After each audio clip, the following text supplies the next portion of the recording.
Tell me if this sounds familiar. Your best friend just got their third tattoo.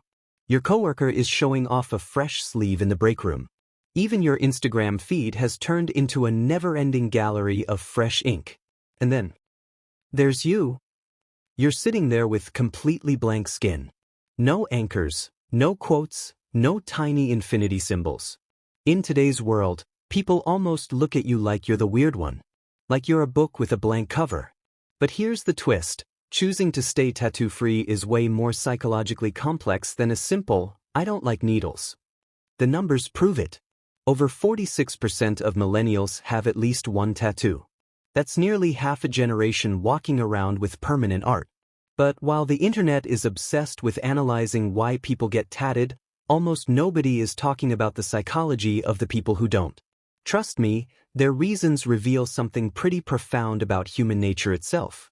Let's start with the big one: permanence. Now, before you think, well, duh, tattoos are forever, let me blow your mind for a second. We live in a world where people will sign 30-year mortgages without blinking. Marriage? Sure. Kids? Absolutely. Those are life-altering, permanent commitments. But a small tattoo on an ankle? For some, that's where they draw the line. Psychologists call this future self-continuity. It's the ability, or struggle, to connect with the person you're going to be in 20 years. For the tattoo-free, getting inked feels like making a permanent decision for a total stranger. Think about it. Research shows our personalities shift dramatically over the decades. That edgy skull you loved at 19? Your 45-year-old self might have some very loud opinions about that choice. People without tattoos often score higher in temporal discounting awareness. Essentially, they are world-class experts at imagining future regret before it even happens. It's not indecisiveness, it's high-level, future-focused thinking. Here's where it gets even deeper. Some people have what researchers call a fluid identity orientation. Imagine your life is a book.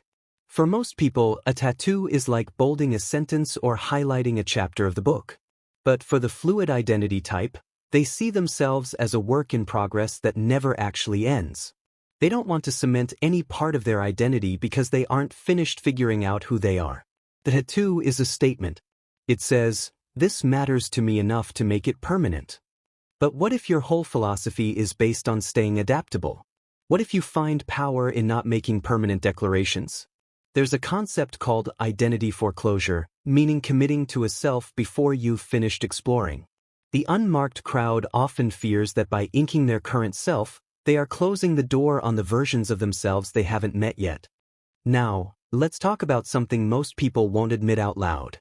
Impression management. Even though tattoos are mainstream now, the human brain still runs a subconscious cost-benefit analysis.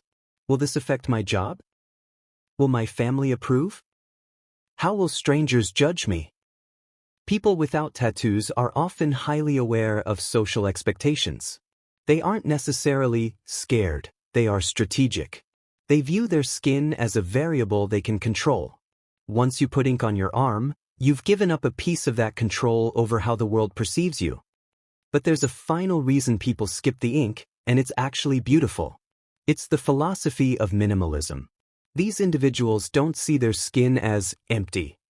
They see it as complete. It's called an intrinsic identity orientation, which is the belief that who you are exists independently of any external symbols. You don't need a tattoo of a compass to remind you that you're a traveler. You don't need a date on your wrist to remember a loved one. You carry that meaning internally in the quiet architecture of your mind.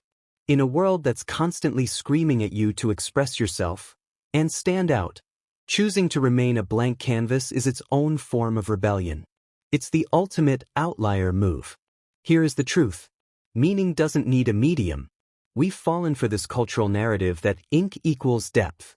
But some of the most profound people you'll ever meet don't have a single drop of ink on them. They aren't less attached to their memories. They just process them differently. Think about it. You don't forget your mother's face just because you don't have her portrait on your arm. The absence of a physical marker doesn't mean an absence of internal meaning. Whether you're covered in tattoos or completely blank, the most important question isn't what you choose. It's whether you're making that choice consciously and authentically. Both paths are just different ways of answering the same question. Who am I, and how do I want to show up in this world? If this look into the unmarked mind made you see your own skin, or someone else's, a little differently, hit that subscribe button. We're building a community of outliers here at Point of Being, and we'd love to have you.